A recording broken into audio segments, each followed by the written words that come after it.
Hello दोस्तों, कैसे हैं आप सब। मैं वारिश आपका अपने यूट्यूब चैनल दिवारिश एकेडमी में स्वागत करता हूं। दोस्तों, आशा करता हूं आप सब अच्छे होंगे और आपकी पढ़ाई भी अच्छी चल रही होगी। दोस्तों, आज कोई क्लास नहीं होगा। आज हम केवल चर्चा करेंगे कि हम कैसे पढ़ें और हमारा मन पढ़ाई में कैसे लगे। दोस्तों, बहुत से बच्चों का कमेंट आ रहा था, मेल आ रहा था कि सर मैं पढ़ना चाहता हूं लेकिन पढ़ने में मेरा मन नहीं लग रहा है। मैं जो कुछ बच्चे ईमेल किए हैं कि सर मैं जो याद करता हूँ वो 1 दिन 2 दिन तक याद रहता है, फिर उसके बाद वो भूल जाता है। परीक्षा में ऐसी चीज़ें हम याद करके जाते हैं लेकिन उसका 10% ही याद रहता है, बाकी हमें भूल जाता है और हम क्वेश्चन आता हुआ क्वेश्चन गलत करके चले आते हैं।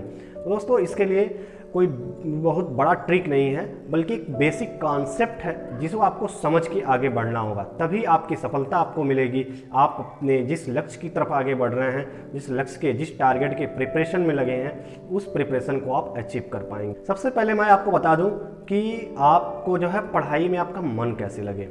दोस्तों, पढ़ाई में मन हमारे अंदर एक सेल्फ कॉन्फिडेंस, आत्मविश्वास से आएगी। अगर हम पढ़ रहे हैं तो हमारे मन में ये होना चाहिए कि हम जिसके लिए पढ़ रहे हैं वही हमारा लक्ष्य है और उस लक्ष्य के अलावा दूसरा कोई हमारा लक्ष्य नहीं है जिसके बारे में हम सोचें।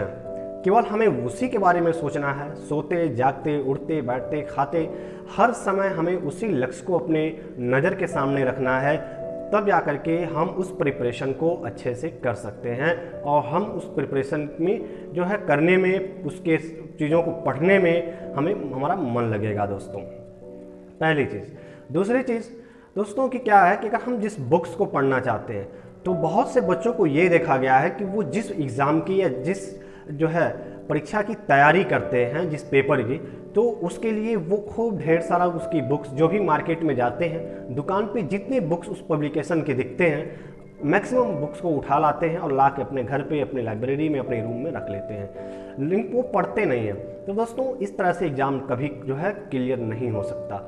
आप ज़्यादा बुक के पीछे ना भागें, बल्कि आप उस बुक में लिखे हुए जो कंटेंट हैं उस पर आपको विशेष फोकस करना होगा। आपके पास बुक कम ही हो, आप सिलेक्टेड जो 2 4 1 2 3 बुक्स एक परीक्षा की, एक सब्जेक्ट की तैयारी करने के लिए काफ़ी होती है। दोस्तों, तो यदि आप जो है उस बुक्स को लें और लेने के बाद उस बुक्स को 2 बार, एक बार पहले आप उस बुक्स को सरसरी निगाह से जो है पहले पृष्ठ से उसके अंतिम पृष्ठ तक पूरे बुक को, मेरे मेंस की पूरा बुक आप एक बार पूरा पढ़ लें। उसके बाद आप दोबारा आप रिवाइज करेंगे तो जो चीज़ें आप पहले से पढ़े हैं वो आपके मेमोरी में जो है रिवाइज होता जाएगा। तो इससे क्या होगा कि जब दोबारा आप उसको पढ़ेंगे, थोड़ा सा उसको समय देकर पढ़िए। जैसे कि अगर एक दिन में आप 3 चैप्टर पढ़ते हुए आप उसको बुक को ख़त्म कर रहे हैं, तो फिर जब दोबारा रिवाइज करें तो एक चैप्टर के लिए आपको जो है 1 दिन ही समय देना है। 1 दिन में आपको 1 चैप्टर पढ़ना है, लाइन टू लाइन आपको समझते हुए चलना है दोबारा। फिर उसके बाद से उसको पढ़ें।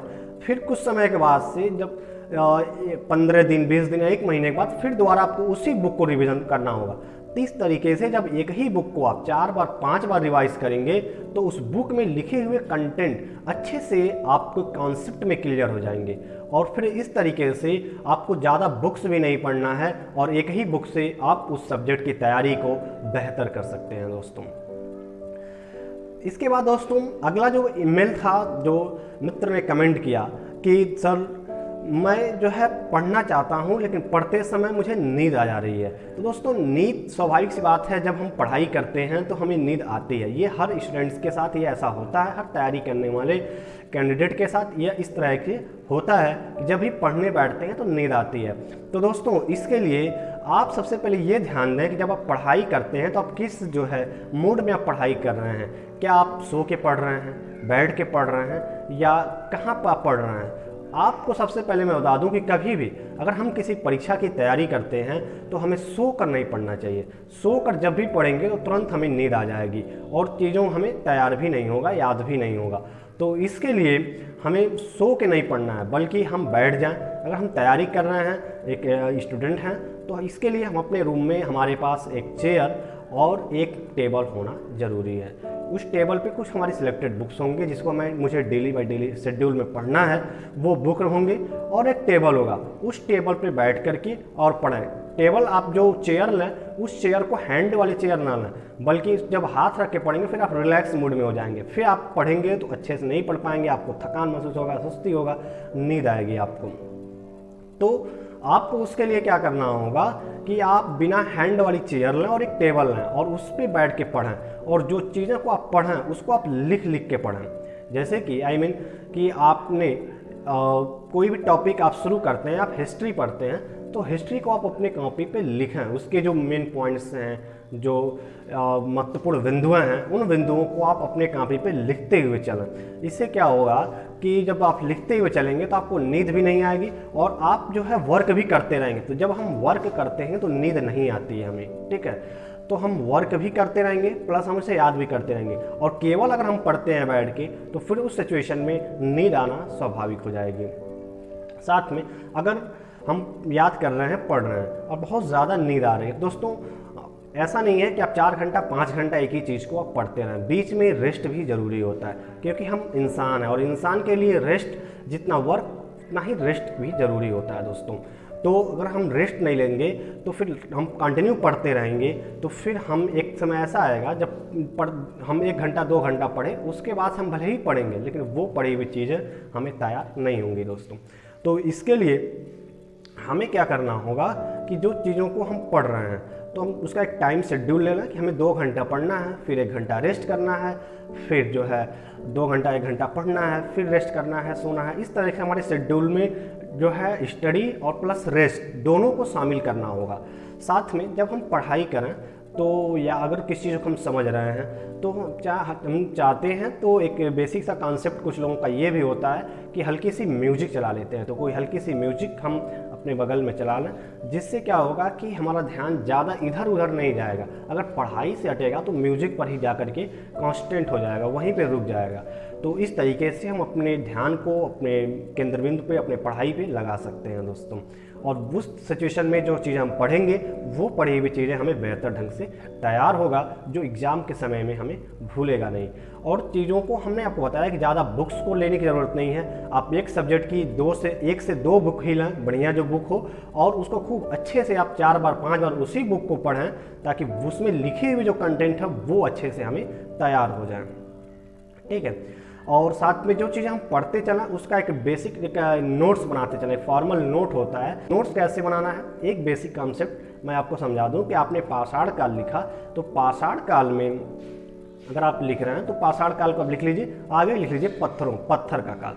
अब इससे क्या होगा कि पत्थरों के काल को, जहाँ बहुत ज़्यादा पत्थरों का यूज किया जाता था, वो काल को पाषाण काल के नाम से जाना गया, तो संज्ञा दी गई। तो आगे पत्थरों का काल लिख लेंगे तो इससे आप कॉन्सेप्ट क्लियर रहेगा। जब भी आप नोट्स पढ़ेंगे तो पाषाण काल, पत्थरों का। अब उसके बारे में हमें अगर आगे लिखना है नोट्स में तो हम उसके 3 भाग लिख लें, भाई पूरा पाषाण काल, मध्य पाषाण काल, नव पाषाण काल। अब पूरा पाषाण काल में ज़्यादा कुछ नहीं लिखना है, बल्कि हम लिख लें आखेटक, संग्राहक। इससे क्या था कि आज मानव आखेटक थे, संग्राहक थे, ऐसे विभिन्न प्रकार के जो मेन बिंदु हैं, पॉइंट है, उसको लिख लें। बाकी उसको हम समझ लें, याद कर लें, तो हमें बहुत बड़ा नोट्स बनाने की ज़रूरत नहीं होगी। इससे हमारा समय भी बचेगा, और रिवाइज जब बाद में हम करेंगे एग्जाम के समय में, या जब भी हम रिवाइज करेंगे तो कम समय में ज़्यादा मैटर को हम तैयार कर सकते हैं दोस्तों, ठीक है। इसी प्रकार से अगर हम 9 पाषाण काल लिखते हैं तो 9 पाषाण काल में हम लिख लें कि भाई इसमें आग का प्रयोग करना सीख गए, इस काल में पहिए का आविष्कार हो गया, इस काल में जो है नए नए किस्म के जो है वो औजार बर्तन बनाने शुरू कर दिए, मिट्टी के बर्तन बनाने शुरू कर दिए, कलाकारी, तो शिल्पकारी का गुण आ गया इस कॉल में। तो इस तरीके से चीज़ों को हम पॉइंट टू पॉइंट लिख लेंगे, उसको 1-1, 2-2 बिंदु में।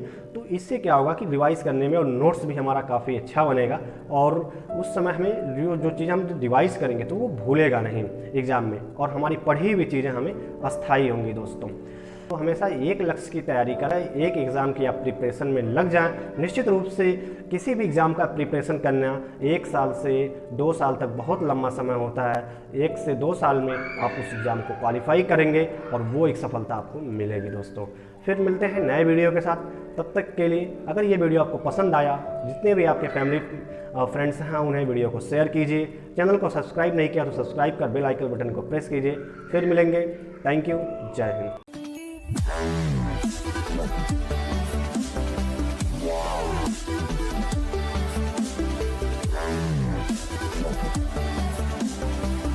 धन्यवाद।